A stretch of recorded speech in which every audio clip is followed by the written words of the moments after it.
सभी को जय सिया राम। और रामचरितमानस बालकांड दोहा संख्या 41 41। दोहा संख्या 41 के ऊपर की दो चौपाई पढ़ के आगे बढ़ेंगे। राम तिलक हित मंगल साजा, परब जोग जन जुड़े समाजा। काई कुमति के कई केरी, परी जासु फल विपति घनेरी।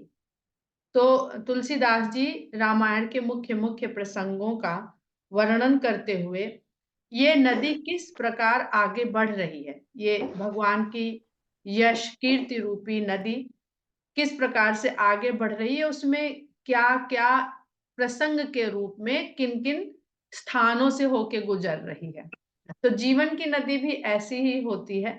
वो जब आगे बढ़ती है तो उसमें ये सब कुछ मिलेगा जो तुलसीदास जी ने इस राम कथा के रूप में जिस तरह की परिस्थितियों का वर्णन किया है। तो कह रहे हैं कि इस पवित्र नदी जो राम के यश गाथा के रूप में आगे बढ़ रही है, काई कुमति के कई केरी। इसमें कैकेयी की जो कुमति है, जो बुरी बुद्धि है, वही इस जल में पड़ने वाली काई है, जिसके कारण परी जासु फल विपत्ति घनेरी, जिसके कारण घनघोर विपत्ति प्राप्त हुई, जिसके फल स्वरूप। तो हमारे जीवन में हम घनघोर विपत्ति में कब पड़ जाएंगे या कब पड़ जाते हैं, जब हमारी बुद्धि कुबुद्धि हो जाती है। आगे कहते हैं कि कुबुद्धि के कारण काई पड़ गई, विपत्ति आ गई हमारे जीवन में, पर उसका समाधान करने का भी वो इस कथा से ही बता देते हैं कि उपाय क्या है। समन अमित उत्पात सब भरत चरित जब जाग, कलियग खल अवगुण कथन ते जल मल बग काग। इस तरह का जो उत्पात रूपी संकट के रूप में जो जीवन में उथल पुथल मच गई, जब विपत्ति में पड़ते हैं तो जीवन में उथल पुथल मच जाती है, कब क्या होने लगता है कुछ समझ ही नहीं आता है। तो इस प्रकार के ना खत्म होने वाले जो उत्पात हैं, इन सब का जो शमन कर सकता है वह जप और यज्ञ क्या है। हम लोग जाते हैं ना, जब बहुत विपत्ति आती है, सबसे पहले तो आप किसी चाहे अगर काउंसलर के पास जा रहे हैं या ज्योतिषी के पास जा रहे हैं, तो आते ही समझ जाता है कि कोई ना कोई विपत्ति में आप फंसे हुए। तो सबसे पहले वो बता देगा कि समय बड़ा आपका खराब चल रहा है। क्योंकि आपका समय अच्छा चल रहा है तो आप जाएँगे ही नहीं। आप डॉक्टर के पास उसके क्लिनिक में क्यों क्यों जाएँगे जब आप बीमार होंगे? आप काउंसलर के पास तब जाएँगे जब आपके मन में उलझन होगी। इसी तरह ज्योतिषी के पास आप जब जब जब जाएँगे जब आपके मन में आपके जीवन में कोई संकट होगा, विपत्ति होगी या कोई ऐसी बात जाननी होगी कि आपको चैन नहीं पड़ रही है, इसको जान लें भविष्य में क्या है। तो वो पहले ही समझ जाते हैं और उस तरह से बात करते हैं। तो तुलसीदास जी बता रहे हैं कि इन विपत्तियों को, इन संकटों को जो खत्म कर सकता है, वो जप कौन-सा है, वो यज्ञ कौन-सा है। यही 2 चीज़ बताते हैं वो, कि ये इसका जप कर लीजिए, आप नहीं कर सकते तो लाइए हम कर देते हैं। आप संकल्प ले लीजिए, हमें उसकी क्या कहते हैं वो, शुल्क दे दीजिए संकल्प करके, हम आपके बदले में कर देते हैं। तो वो खुद ही बता देते हैं कि कौन-सा जप और कौन-सा यज्ञ करने से इन सब का शमन हो जाएगा, वो भरत जी का चरित्र है। तो जब देखिएगा कि जब संकट में फँसे आप, तो आपका क्या व्यवहार होना चाहिए, आपका क्या आचरण होना चाहिए, जिसके द्वारा आप इन विपत्तियों से बाहर निकल आएँगे। समय लगेगा। 14 वर्ष अगर भरत को विपत्ति है, तो 14 वर्ष रहेगी। साढ़े साती अगर लग गई, ज्योतिषी जी ने बता दिया, तो वो साढ़े 7 वर्ष रहेगी। पर उन्होंने जो थोड़ा-सा जप, थोड़ा-सा यज्ञ, अनुष्ठान, हवन आदि करा दिया, तो आपका मनोबल बढ़ गया, कि काट ले जाएँगे। क्योंकि हमने कुछ ना कुछ इसको शांत करने का उपाय कर लिया है। तो भरत जी का चरित्र देखेंगे तो वो 14 वर्ष आपको काटने का साधन, सहारा, बल मिल जाएगा राम के चरण पादुका के अवलंबन के रूप में। बहुत बड़ा यहाँ पर अर्थ बता रहे हैं तुलसीदास जी। शरणागति। कलि अग खल अवगुण कथन ते जलमल बग काग। और जो कलयुग के पाप और दुष्टों के अवगुणों का वर्णन है, बीच बीच में इसमें अवगुण रूपी प्रसंग भी आएंगे कि हमें उन लोगों का भी वर्णन करना पड़ेगा जो दुष्ट हैं और उनके कृत्यों का भी वर्णन करना पड़ेगा जो अवगुणों से भरे हुए हैं। वही इस जल का मल है और इस गंदे जल में रहने वाले जो गंदा हो गया है इनके कारण उसके काग और बकुले हैं। कीरत सरित छहु रित रूरी, लेकिन ये जो यश रूपी नदी है, भगवान के यश रूपी नदी है, ये छहों ऋतुओं में पवित्र रहने वाली है।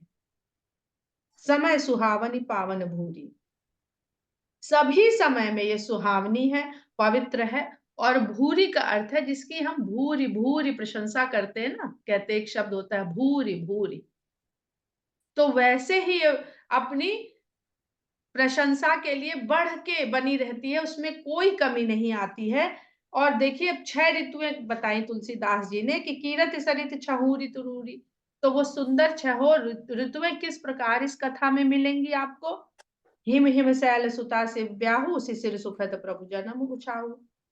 हिम हिम शैल सुता, इसमें शिव और शिव पार्वती का विवाह हेमंत ऋतु है। कितना सुंदर शब्द संयोजन है।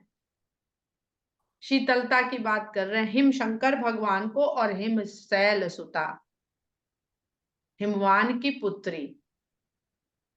और जहां शंकर और पार्वती का विवाह हो रहा है वो ऋतु वैसे भी क्या है, हेमंत है, वहां सदा हेमंत है। और हमारे जब भारत में जब हेमंत ऋतु आती है तो वैसा सा ही वातावरण बनने लगता है। सब कह रहे हैं भाई शिमला कश्मीर हो गया है, शुरुआत जब जाड़े की आती है तो हेमंत ऋतु है। और शिशिर सुखद प्रभु जन्म उछाहु, और रामचंद्र जी के जो जन्म का उत्साह है वो शिशिर ऋतु के समान सुखदायी है। शुरू शुरू में जाड़ा बहुत सुख कर लगता है।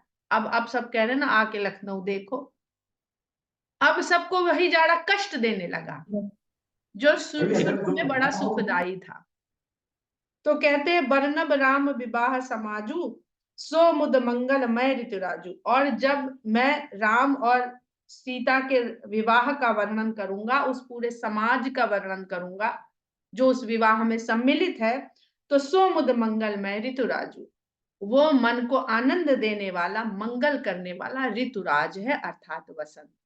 अब वसंत को कहां ले आए, जहां पे काम की प्रधानता है। जिस ऋतु में विवाह काम प्रधान प्रक्रिया है मनुष्य के जीवन की, इसीलिए अर्थ धर्म काम मोक्ष।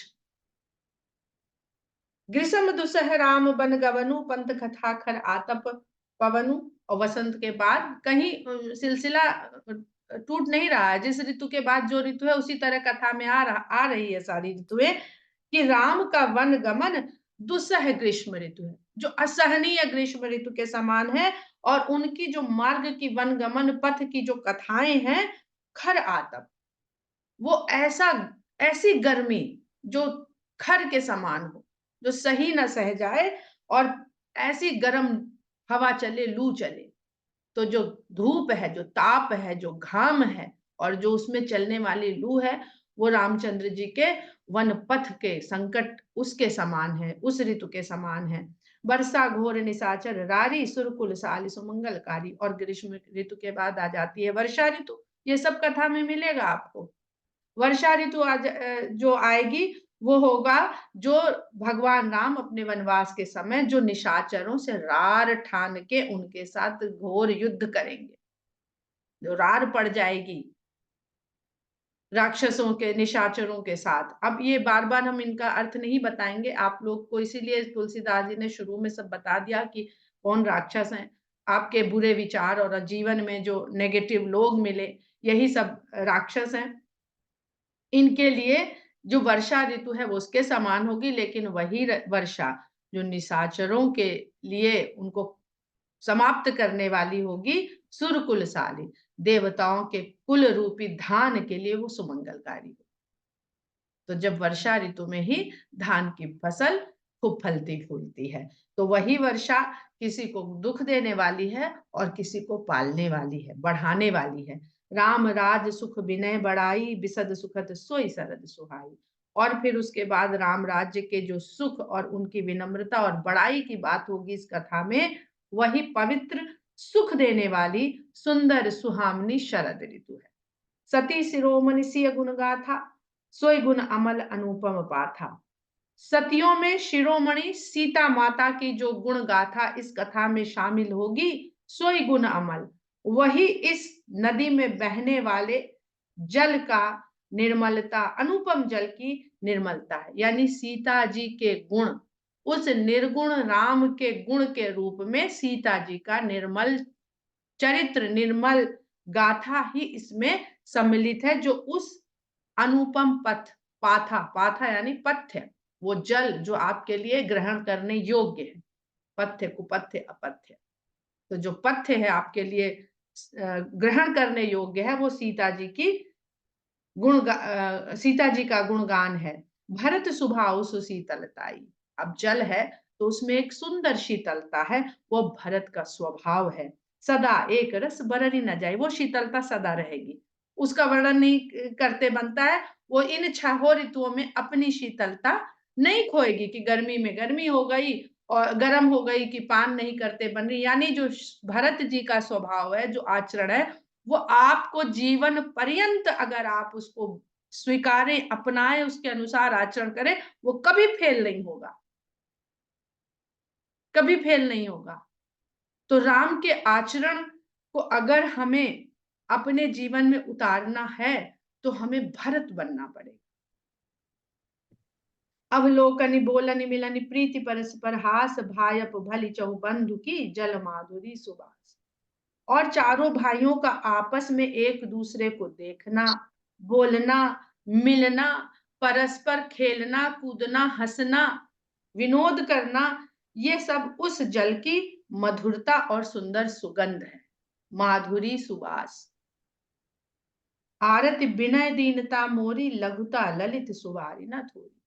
इस कथा को कहते कहते मैं कई बार अपना आर्तपन, अपनी दीनता विनय के रूप में कह जाऊंगा, रोक नहीं पाऊंगा, वो कह जाऊंगा। तो लघुता ललित सुबारी न थोड़ी, वो इस सुंदर जल के लिए बहुत बड़ा छोटापन है, हल्कापन है, थोड़ा नहीं। अगर मैं अपना वर्णन कभी कर जाऊंगा तो वही इस कथा को हल्कापन देने वाला, पर मैं न चाहते हुए भी कह जाऊं।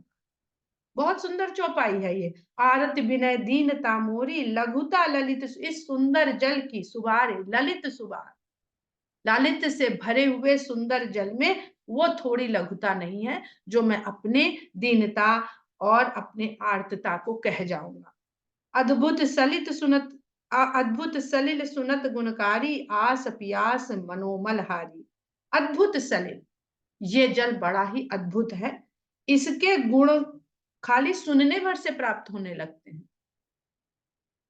आस पियास, और अगर इसका ग्रहण कर लिया इसको, तो आशा रूपी प्यास और मन के मैल को हरने वाली है। इस जीवन में हमें काहे की प्यास होती है? जब प्यास लगती है तो आशा, आशा पैदा होती है। अगर याद हो तो इसके पहले ही तुलसीदास जी बता चुके हैं, ताड़का को दुराशा के समान, ताड़का को दुराशा, दुराशा कहा है, बुरी आशा।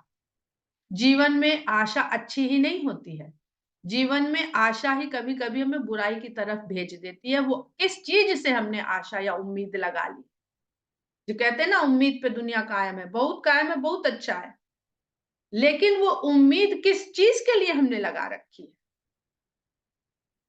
तो अगर वो दुराशा है तो वो वही ताड़का है। ये तुलसीदास जी सब बता चुके हैं पहले। तो आस पियास मनोमलहारी, राम सुप्रेम ही पोषत पानी, हरत सकल कल कलुष गलानी। राम सुप्रेम ही पोषत पानी, ये जल अगर आप इसको देख रहे हैं, सुन रहे हैं, उसकी कलकल की ध्वनि सुन रहे हैं, आंखों से उसे देख रहे हैं और इसको पान कर रहे हैं, तो ये जब आप पिएंगे तो कुछ पोषण करेगा, कुछ पोषण देगा आपको ना। तो ये किस चीज को पुष्ट पोषण प्रदान करेगा? राम के सुंदर प्रेम, आपके हृदय में जो राम के प्रति प्रेम है उसको पोषित करेगा ये जल। हरत सकल कलि कलुष गलानी, और कलयुग की जितनी कलुषता है जो आपको ग्लानि में भरती है बार बार, उस सभी को हर लेगा। कहते हैं ना, जब कोई शरीर में खराबी आ जाती है तो डॉक्टर कहते हैं भाई पानी खूब पीजिए। जितना पानी पिएंगे उतना आपके शरीर से जो विष है वो उतना वॉश आउट होगा। बहुत ज्यादा जरूरत पड़ती तो उल्टी तक करा देते हैं। तो ये वैसा जल है जो इस प्रकार के मनोभावों रूपी जो कलुषता आपके जीवन में व्याप्त हो जाएगी, उस सब को हर लेगी। अब कुछ खा के आते हैं आप, बढ़िया ज्यादा खा लिया और घर आए तो इतना आपके पेट में उलझन मचने लगी, तो आप क्या कहते हैं कि बेकार खा लिया, चैन नहीं पड़ रही। यही ग्लानि है। इसको बहुत साधारण उदाहरण के द्वारा समझिए। और मन यही करता है कि उल्टी कर दें तो अभी शांति पड़ जाएगी, क्योंकि हमारा शरीर भौतिक वस्तुएं जो हमारे लिए हितकर नहीं है उन तक को वो बर्दाश्त नहीं करता है, नहीं रखना चाहता है। और हम अपने मन मस्तिष्क में सदा बुरे विचारों का आहार प्रदान किया करते हैं। तभी तो मन उलझन में रहता है, तभी तो मन अशांत, वो रखना ही नहीं चाह रहा, पर निकालने का कोई मार्ग ही नहीं मिलता है। भव श्रम शोषक तोषक तोषा समन दुरित दुख दारिद दोषा। भव श्रम शोषक, संसार में सबसे बड़ा श्रम है क्या, जिसको ये सोख लेगा, ये जल सुखा देगा, वो है संसार में आना और संसार से जाना। यही सबसे बड़ा श्रम है। प्रसव के उसको लेबर पेन कहते हैं। ध्यान दीजिएगा, लेबर का अर्थ क्या होता है, श्रम। तो सबसे बड़ा श्रम जो है वो इस संसार में जन्म लेना, दोनों दोनों उस श्रम को झेलते हैं, शिशु और माता दोनों।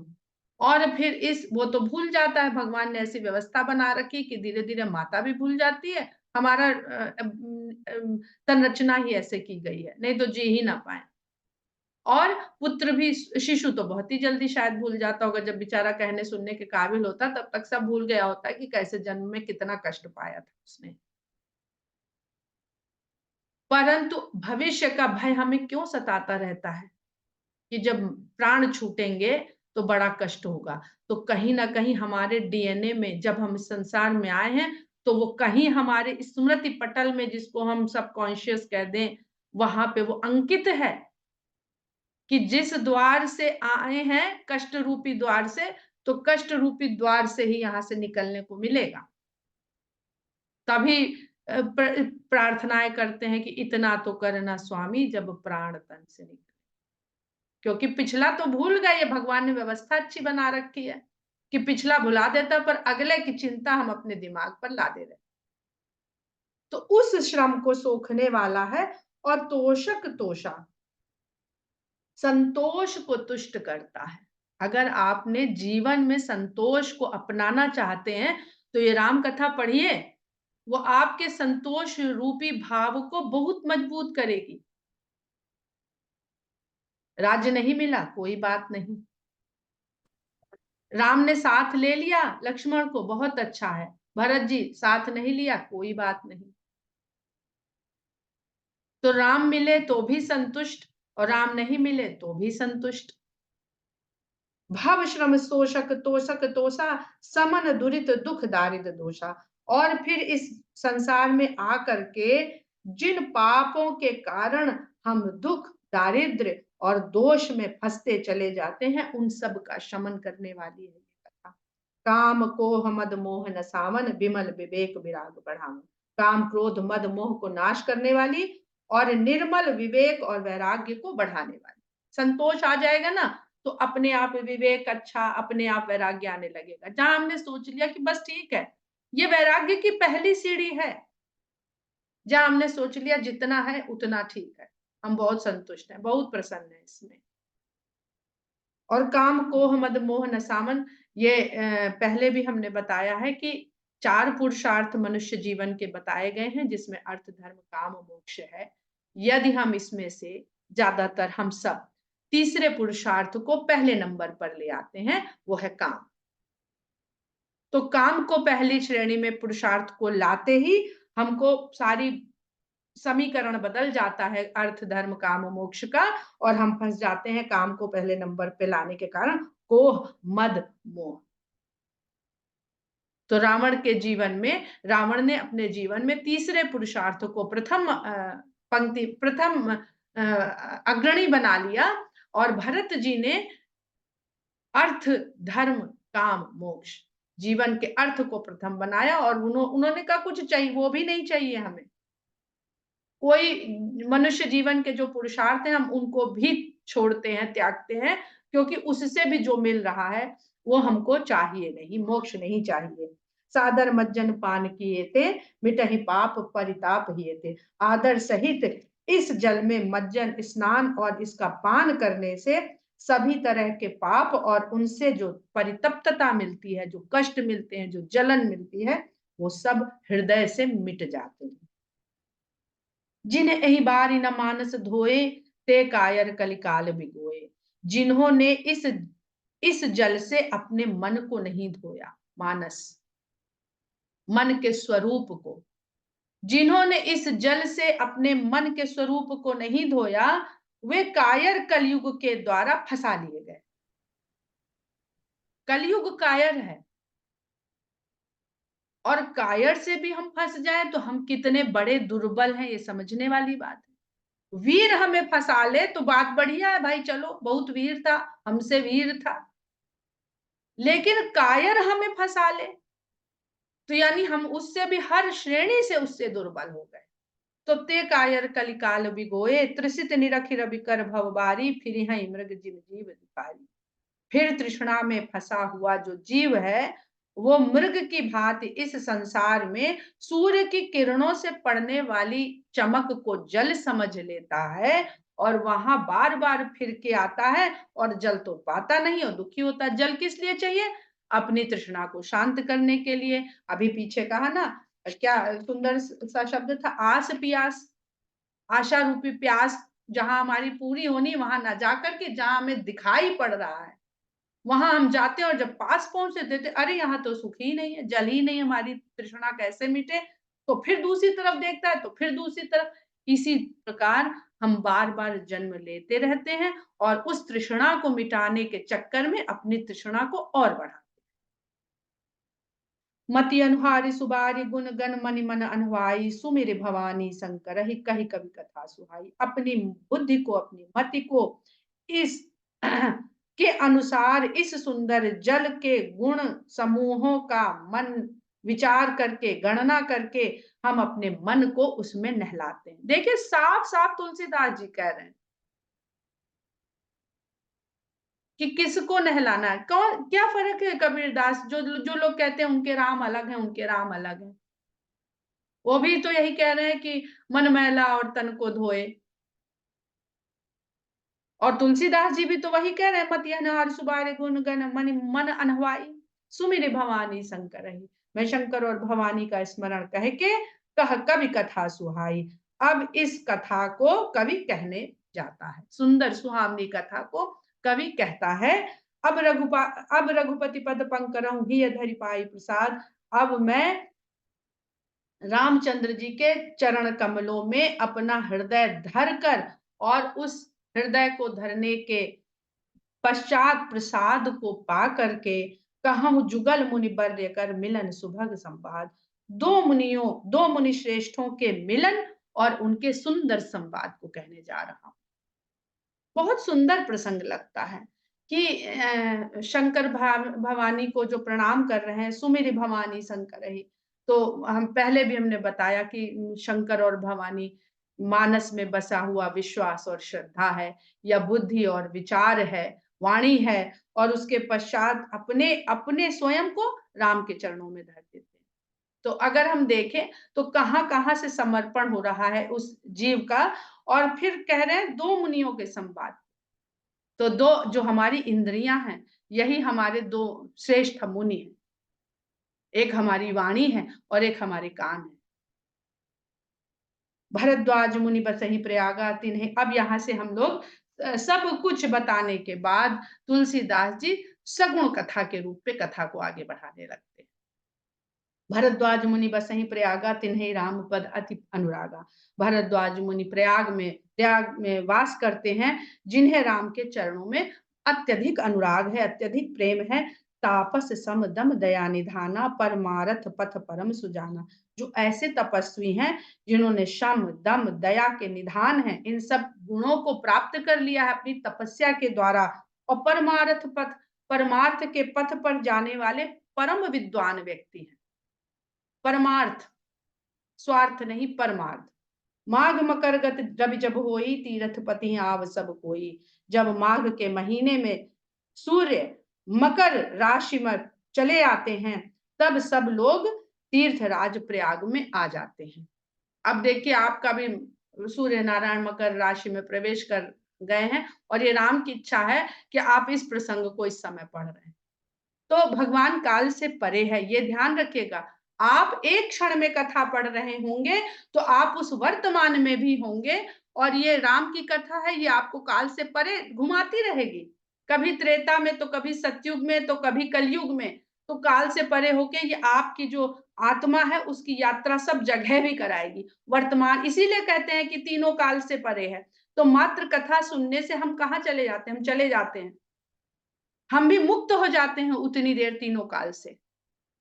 कह रहे हैं माघ मकर गत रवि जब होई, तीर्थ पति आव सब कोई। देव दनुज किन्नर नर श्रेणी, सादर मज्जहि सकल श्रेणी। देवता, राक्षस, धनुज, किन्नर, मनुष्यों की श्रेणियां सादर आती हैं इस त्रिवेणी में, और सबके सब आके आदर के साथ यहाँ पर स्नान कर। पूजहि माधव पद जल जाता, परसि अखय बटु हर्षहि गाता। माधव के चरण कमलों की पूजा करते हैं, भगवान के श्री हरि के चरण कमलों की पूजा करते हैं, और अक्षय वट को, ऐसा वट वृक्ष जो अक्षय है, जो कभी नष्ट नहीं होगा। वृक्ष का भी सब आप लोग पढ़ चुके हैं आरंभ में ही कि कौन सा वृक्ष है, क्या वृक्ष है। उस अक्षय वट का स्पर्श करते हैं, और जिसके स्पर्श मात्र से सारे शरीर में हर्ष की लहर दौड़ जाती, हर्ष ही गाता, शरीर पूरा हर्षित हो जाता है। भरद्वाज आश्रम अति पावन, परम रम्य मुनि बर मन भावन। उस प्रयागराज में भरद्वाज मुनि का बहुत ही पवित्र आश्रम है, जो सभी मुनियों के मन को भाता है। परम रमणीक स्थल है। जो मुनि वहां आते हैं भरद्वाज के आश्रम में अवश्य पधारते हैं। तहाँ होई मुनि ऋषय समाजा, जाहि जे मज्जन तीर्थ राजा। मज्जहि प्रात समेत उछाहा, कहाँ ही परस्पर हरि गावा। तीर्थराज प्रयाग में जो भी ऋषि मुनियों का समाज आता है, वो तीर्थराज में स्नान करता है, और स्नान करने के, प्रातः काल स्नान करने के साथ, उत्साह के साथ, ये नहीं कि कब कभी करते हुए कौन जाए कैसे जाए, कौन जाए कैसे जाए, ऐसे नहीं, उत्साह के साथ जाते हैं, स्नान करते हैं, और आपस में हरि के गुणों का गायन करते हैं, चर्चा करते हैं। ब्रह्म निरूपण धर्म विधि बरनहि तत्व विभाग। ब्रह्म का निरूपण करते हैं, धर्म के विधान को बताते हैं, और तत्व के विभागों की चर्चा करते हैं। इतने तत्व हम लोग पढ़ रहे हैं अभी, पढ़ लें तो थोड़े बहुत समझ में आते हैं, कोई कहते याद हो गए, तो कुछ नहीं याद होता। तो कितने बड़े बड़े ऋषि मुनि उनकी चर्चा करते हैं, बताते हैं, एक दूसरे से सुनते और सीखते हैं। कहाँ ही भगत भगवंत कै संजुल ज्ञान विराग। और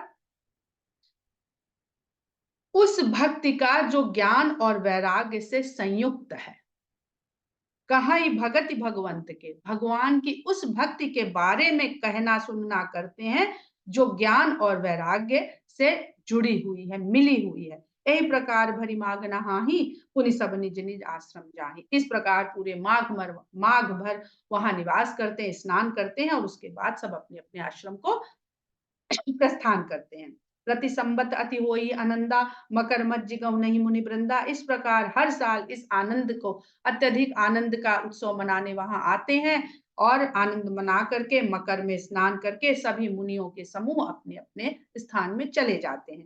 एक बार भरी मकर नहाए, सब मुनि आश्रमन सिधाए। एक बार की बात है कि इसी प्रकार मकर, यही जो माघ के महीने मकर राशि में सूर्य के प्रवेश होने से पूरे मकर भर ऋषि मुनियों ने वहां पर जी भर भर करके स्नान किया, यानी जल में भी स्नान किया, और इस ज्ञान गंगा में भी गोते लगाए, जो वहां पर चर्चा के रूप में निरंतर होती रहती है। सभी मुनि लोग अपने अपने आश्रम की ओर प्रस्थान करने लगे। जाग बलिक मुनि परम विवेकी, भरद्वाज राखे पद टेकी। उसमें जो परम विवेकवान मुनि थे याज्ञवल्क्य जी, भरद्वाज जी ने उनके पद टेकी, उनके पैर पकड़ करके उनको रोक लिया। भरद्वाज राख लिया, रहो अभी आप थोड़े दिन और रहो। अभी सब लोग थे ठीक से, हम लोग अपने फ्रेंड के यहाँ जाते ना, 10-20 लोग इकट्ठे हैं जो बहुत प्रिय होते हैं, कहते तुम रुको सब चले जाएं, फिर हम लोग बैठ के और बात करेंगे, अभी जी नहीं भरा है इसमें पूरे ग्रुप में तुम्हारे साथ बात करके। तो कुछ ऐसी बातें जो ग्रुप में नहीं कर सकते थे, रुको थोड़ी देर, हम लोग अकेले में भी थोड़ी बात कर ले। तो भरद्वाज राखे पद टेकी, भरद्वाज मुनि ने बड़े अनुनय विनय के साथ उनको रोक लिया। सादर चरण सरोज पखारे, और आदर सहित उनके चरण कमलों का प्रक्षालन किया, धोया, अति पुनीत आसन बैठाए, और फिर बहुत स्वच्छ पवित्र आसन में उनको बैठाया। कर पूजा मुनि सुजस बखानी, और उनकी पूजा करके उनके सुंदर यश का बखान किया भरद्वाज मुनि ने। बोले अति पुनीत मृदुबानी, और फिर बड़ी ही मीठी वाणी में, पवित्र मीठी वाणी में भरद्वाज जी याज्ञवल्क्य जी से बोले, नाथ एक संसौ बड़ मोहि करगत वेद तत्व सब। नाथ हे स्वामी, एक बड़ा संशय मन में है, और आपके तो वेदों का तत्व जो है, सार है, वो आपकी हथेली पे रखा हुआ है, जब चाहो तब ऐसे उठाओ और बांट दो। ये भी नहीं कि बटुआ खोलना है, जेब निकालना है, जिप खोलनी नहीं, हाथ में लिए घूम रहे हो आप। जिसने कहा प्रसाद रूप में उसको पकड़ा दिया। तो नाथ एक संसौ बण मोरे, करगत वेद तत्व सब तोरे, कहत सो मोहि लागत भय लाजा, जो न कहूं बड़ होई अकाजा। अपने शंका, अपने अज्ञान को कहने में लज्जा बड़ी आती, कि अगला क्या कहेगा कि अरे इतने बड़े ऋषि मुनि बनते हैं और इनको इतना भी नहीं पता। तो कहने में मुझे भय बहुत लग रहा है। कहत सो मोहि लागत भय लाजा, भय भी है, लज्जा भी है, लेकिन अगर नहीं कहता हूं तो बड़ा अकाज हो जाएगा, काम मेरा बिगड़ जाएगा। क्यों? संत कहाहि असनीति प्रभु, श्रुति पुराण मुनि गाव, होई न विमल विवेक उर, गुर सन किए दुराव।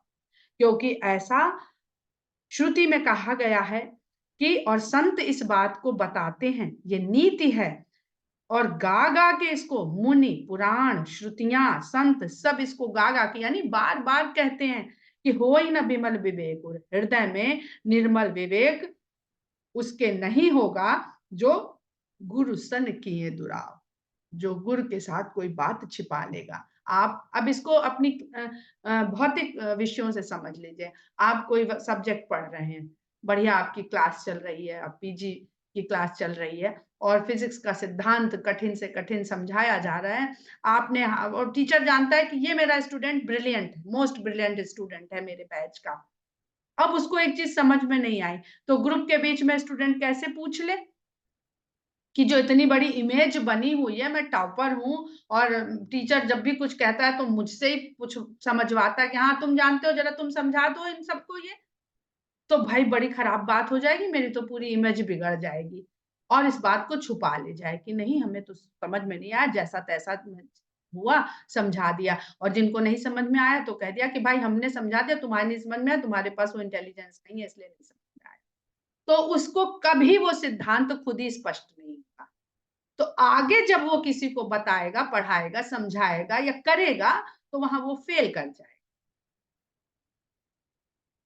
तो ऐसे ही इसी सिद्धांत को एक-एक सांसारिक भी चीज़ें अगर आप इसमें से सीखना चाहें, तो हर समस्या का यहाँ पर समाधान है कि होई न बिमल विवेक और गुर सन किए। दोहा संख्या 45 में हम लोग आज के अध्ययन को विराम देते हैं। जय सिया राम।